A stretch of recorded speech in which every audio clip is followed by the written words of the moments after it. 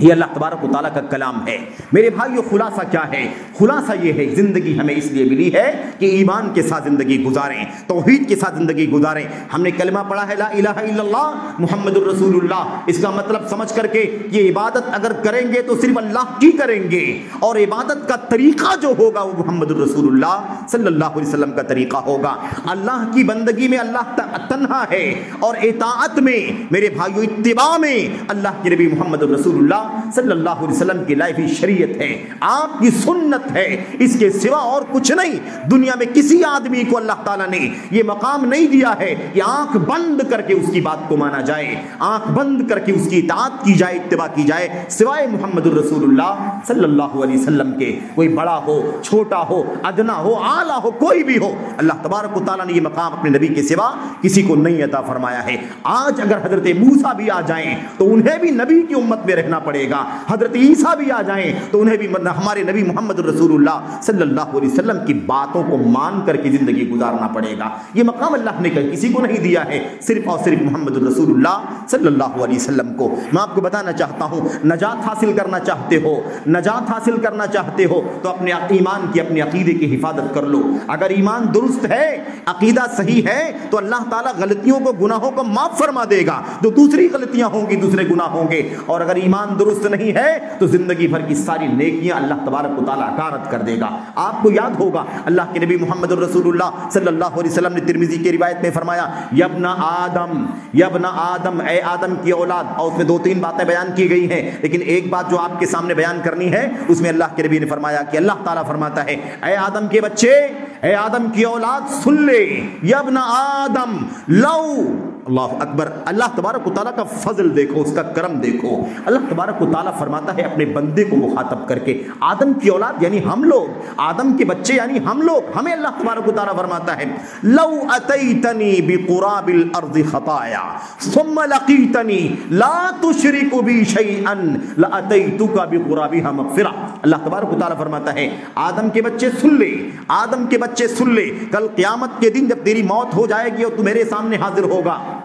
اگر میرے پاس تو زمین بھر کے، یہ زمین اگر کوئی برتن بن جائے، یہ زمین، پوری زمین اگر کوئی پلیٹ بن جائے، برتن بن جائے، اگر اس زمین کے برتن کو تو گناہوں سے بھر کے اگر میرے پاس لے کر کے آئے گا، ثم لقیتنی، اور تم مجھ سے ملاقات کرے گا، لا تشرک بی شیئا،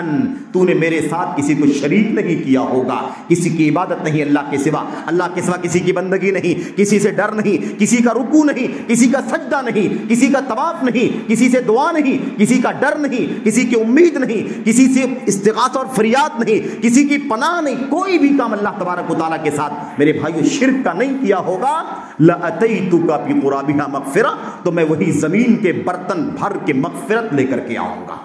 کتنے بھی گناہ کر کے آئے گا، اگر یہ کمی تیرے یہاں نہیں ہے کہ تیرا عقیدہ خراب نہیں ہے، تیری توحید میں خلل نہیں ہے، تیری ایمان میں بگاڑ نہیں ہے، عمل کی کوتاہیاں اگر تو بھر کے بھی لے کر کے آئے گا زمین بھر، اور اس کے بعد میرے سامنے حاضر ہوگا، تو نے شرک نہیں کیا ہوگا، تو میں اسی زمین کے برتن بھر کے مغفرت لے کر کے آؤں گا، یعنی میں بخش دوں گا، معاف کر دوں گا، کیونکہ تو نے ایمان کی حفاظت کی ہے، تو نے توحید کی حفاظت کی ہے، تو نے عقیدے کی سلامتی کی فکر کی ہے، اس لیے تجھے مغفرت کا پروانہ دیا جائے گا۔ یہ ہو گئی بات کہ اگر گناہ بھی انسان کے پاس ہو، کوشش کرنے کے بعد بھی اگر گناہ ہو جائیں، لیکن توحید سلامت ہو، ایمان سلامت ہو، تو اللہ تبارک و تعالیٰ بخشش کا خزانہ اللہ تبارک و تعالیٰ کھول دے گا۔ اس کے برخلاف میرے بھائیوں سوچیں، غور کریں کہ اگر ایک بندہ زندگی، دوسری بات، ایک بندہ زندگی بھر، ایک دوسری حدیث، زندگی بھر گناہ کرتا رہا، اتنے گناہ، ایک دفتر، دوسرا دفتر، تیسرا دفتر کے دفتر 99 دفتر گناہوں کے بھر گئے، کالے گناہ سب کے سب بھر گئے۔ قیامت کے دن ایسے بندے کو بلایا جائے گا، اللہ تبارک و تعالیٰ پوچھے گا، یہ 99 دفتر تیرے کھلے ہوئے ہیں، سب گناہوں سے بھرے ہوئے ہیں، یہ بتا دے میرے بندے کہ کیا تجھے ان میں سے کسی کے بارے میں اعتراض ہے؟ کیا تو کہہ سکتا ہے کہ میں نے یہ گناہ نہیں کیا ہے، تیرے فرشتوں نے غلط نوٹ کر لیا ہے، یا تیرے پاس ان گناہوں کے کرنے کے سلسلے میں کوئی ہیلا بہانہ ہے، کوئی عذر ہے تو بیان کر دے۔ وہ کہے گا اللہ تبارک و تعالیٰ نہیں ہے میرے پاس۔ پھر اللہ تبارک و تعالیٰ کہے گا کیا تیرے پاس کوئی نیکی بھی ہے؟ 99 دفتر تو گناہوں کے تو نے بھر رکھا ہے، کیا تیرے پاس الک عذر او حسنہ، کیا تیرے پاس کوئی عذر ہے، کیا تیرے پاس کوئی نیکی ہے؟ اللہ تبارک و تعالیٰ پوچھے گا، بندہ کہے گا اللہ نہیں ہے میرے پاس تو کچھ نہیں ہے، اتنے سارے گناہوں کے سامنے اگر کوئی نیکی ہو بھی تھوڑی بہت تو اسے کیا فائدہ ہونے والا ہے؟ اللہ تبارک و تعالیٰ کے سامنے بندہ ڈرے گا، فیہب الرجل، آدمی گھبرائے گا کہ اب کیا انجام ہوگا، نتیجہ کیا نکلے گا، فیصلہ کیا ہوگا؟ اللہ تبارک و تعالیٰ فرمائے گا نہیں تجھے نہیں معلوم ہے، لیکن مجھے معلوم ہے تیری ایک نیکی میرے پاس موجود ہے، بلا ان لک عندنا حسنہ، یقیناً تیری ایک نیکی ہمارے پاس ہے۔ اللہ تبارک و تعالیٰ فرمائے گا ایک نیکی ہے، بندہ کہے گا ما بال هذه الحسنہ من هذه السجلات، ان 99 گناہوں کے دفتر کے مقابلے میں ایک نیکی اگر اللہ ہے تیرے پاس میں میری، تو اس ایک نیکی سے کیا ہوگا 99 رجسٹر اور دفتروں کے سامنے؟ اللہ تبارک و تعالیٰ کہتے ہیں ترفع البطاقہ، ایک کارڈ اللہ تبارک و تعالیٰ کی طرف سے ایک پرچی اٹھائی جائے گی، اس کے اندر لا الہ الا اللہ لکھا ہوا ہوگا، یعنی اس کی توحید، اس کا ایمان درست ہوگا، اس کی توحید میں خلل نہیں ہوگا، اس نے شرک نہیں کیا ہوگا، کسی غیر اللہ کے سامنے ہاتھ نہیں اٹھایا ہوگا، کسی کے سامنے اس نے رکوع نہیں سجدہ نہیں کیا ہوگا، کسی سے ڈرا نہیں ہوگا، کسی سے امید نہیں لگائی ہوگی، کسی سے اولاد نہیں مانگا ہوگا، کسی سے دولت کا سوال نہیں کیا ہوگا، کسی سے موت و زندگی کا سوال نہیں کیا ہوگا، وغیرہ وغیرہ، اس نے ایسا کچھ بھی نہیں کیا ہوگا۔ تو اللہ تبارک و تعالیٰ فرمائے گا یہ ایک نیکی ہے، اللہ تبارک و تعالیٰ ایک نیکی ہے، تو اس سے کیا ہوگا؟ یہ 99 دفتر ہے، اس کے مقابلے میں ایک نیکی کی کیا قیمت ہے؟ اللہ کے نبی فرماتے ہیں فَتُوْسَعُ الْبِطَاقَةُ فِي كِفَّةٍ وَالسِّجِلَّاتُ فِي كِفَّةٍ، اس کا لا الہ الا اللہ یعنی اس کا صحیح عقیدہ، صحیح ایمان ترازو کے ایک پلڑے میں رکھا جائے گا، اور اس کے 99 گناہوں کے رجسٹر دفتر دوسرے پلڑے میں رکھے جائیں گے۔ نتیجہ یہ ہوگا کہ جس پلڑے میں لا الہ الا اللہ رکھا ہوگا وہ پلڑا جھک جائے گا، اور جو گناہوں کے 99 دفتر والا پلڑا ہوگا پاشت وہ سب کا سب آسمان میں اڑ جائے گا۔ اللہ تبارک و تعالیٰ فرمائے گا یہ ایک توحید کی نیکی تیرے سارے گناہوں کے مقابلے میں کافی ہے، لیکن اس لیے کہ تو نے اللہ کی توحید کی حفاظت کی ہے۔ آج شیطانی لعین ہمارے پیچھے پڑا ہوا ہے، وہ سب سے پہلے کوشش ہی کرتا ہے کہ ہمارا عقیدہ خراب کر دے، ہماری توحید بگاڑ دے، ہمارا ایمان ضائع کر دے، ہمیں غیر اللہ کے سامنے سجدہ کرنے پر لگا دے، رکوع کرنے پر لگا دے، اور ہم غیر اللہ کے پیچھے بھاگنے لگتے ہیں۔ کتنے ہمارے مسلمان بھائی ہیں جو کلمہ پڑھنے والے ہیں، نمازی ہیں، قرآن کی تلاوت کرتے ہیں، اور اس کے علاوہ میرے بھائیوں دیگر سارے کام ایمان کے کرتے ہیں، لیکن شیطان نے انہیں اس طرح سے بدعقیدہ بنا رکھا ہے۔ اللہ سے دعا کرو کہ اللہ تبارک و تعالیٰ ان سب بھائیوں کو خالص توحید پر آنے کی توفیق عطا فرمائے، یہ عقیدے کی حفاظت کریں، یہ توحید کی حفاظت کریں، یہ شرک سے اپنے آپ کو بچائیں، اور یہ اپنے عمل کی سلوک کی اصلاح کریں۔ اس کا مطلب یہ کوئی نہ سمجھے کہ عمل صالح کرنے سے کوئی فرق نہیں ہونے والا ہے، ایمان رہے عقیدہ رہے تو کافی ہے۔ یاد رکھو ایمان رہے عقیدہ رہے کافی ضرور ہے، لیکن جان بوجھ کر کے عمل میں کوتاہی کرنا یہ اسی توحید کی خلاف ورزی ہے۔ اسی لیے ہمیں جان بوجھ کر کے کوتاہی نہیں، پوری کوشش کر کے نیکیاں کرنا ہے، لیکن انسان ہے، غلطی ہو سکتی ہے، کوتاہی ہو سکتی ہے، بشری تقاضے کے مطابق ہم سے خلل ہو سکتا ہے، تو کوشش کے باوجود بھی اگر کوئی گناہ ہو جائے گا، غلطی ہو جائے گی، لیکن توحید سلامت رہے گی، تو اللہ تبارک و تعالیٰ کو قیامت کے دن ہماری مغفرت فرما دے گا اور ہمیں بخش دے گا، ہمیں جنت میں داخل فرما دے گا۔ تو بہرحال پیغام یہ ہے کہ نجات پانا ہے تو اپنی عقیدے کی حفاظت کرو، جنت حاصل کرنا ہے تو ایمان اور عمل صالح کی تیاری کرو۔ بدترین آدمی وہ ہے جو آخرت کو فراموش کر دے، موت کو بھلا دے، اور سب سے زیادہ عقل مند آدمی، سب سے زیادہ جینیس آدمی، سب سے زیادہ ذہین فتین آدمی وہ ہے، اللہ کے نبی نے فرمایا جو موت کو یاد کرے اور مرنے کے بعد آنے والی زندگی کے لیے سب سے زیادہ تیاریاں کرے۔ اقیس الناس، سب سے عقل مند آدمی کون ہے؟ اکثرہم للموت ذکرا واکثرہم لما بعدہ استعدادا. سب سے زیادہ ذہین فطین عقل مند آدمی کون ہے؟ جو موت کو سب سے زیادہ یاد کرے اور سب سے زیادہ مرنے کے بعد والی زندگی کے لیے تیاری کرے. تو ہمیں اللہ سے دعا کرنا ہے کہ اللہ تبارک و تعالی ہمیں بھی اسی بات کی فکر کرنے کی توفیق عطا فرمائے. ہم کھو نہ جائیں، غافل نہ ہو جائیں، بہک نہ جائیں دنیا کی رنگینیوں میں. میرے بھائیوں، ہم اپنے آپ کو ضائع نہ کر لیں. اپنی زندگی کا مقصد نہ بھولو. اسی مقصد کے لیے پیدا کیا گیا ہے. یہ اللہ کا حق ہے. اللہ کا حق اگر ہم نے پامال کیا تو یاد رکھو کہ ہمارا انجام برا ہوگا. اللہ سے دعا ہے کہ اللہ تعالی ہمیں توحید خالص کی توفیق عطا فرمائے، سنت رسول کی توفیق عطا فرمائے، شرک اور شرک کے سارے کاموں سے اللہ بچائے، سنت کے خلاف ساری بدعتوں سے، ساری عقل پرستی سے، ساری منمانی سے اللہ تبارک و تعالی ہمیں بچائے. اور اللہ تبارک و تعالی ہمیں اور آپ کو دنیوی زندگی کو اصل نہیں، دنیوی زندگی کو ذریعہ وسیلہ سمجھنے کی اور اخروی زندگی کو دائمی زندگی اور ہمیشہ ہمیش کی زندگی سمجھ کر اس کی فکر کرنے کی توفیق عطا فرمائے. آمین رب العالمین. وصلی اللہ وسلم وبارک علی نبینا محمد وعلی آلہ وصحبہ اجمعین. والسلام علیکم ورحمۃ اللہ وبرکاتہ. الحمدللہ نحمده ونستعینه ونستغفره. اللهم صل علی محمد وعلى ال محمد كما صليت على ابراهيم وعلى ال ابراهيم انك حميد مجيد. اللهم بارك على محمد وعلى ال محمد كما باركت على ابراهيم وعلى ال ابراهيم انك حميد مجيد. سبحان ربك رب العزة عما يصفون والسلام على المرسلين والحمد لله رب العالمين.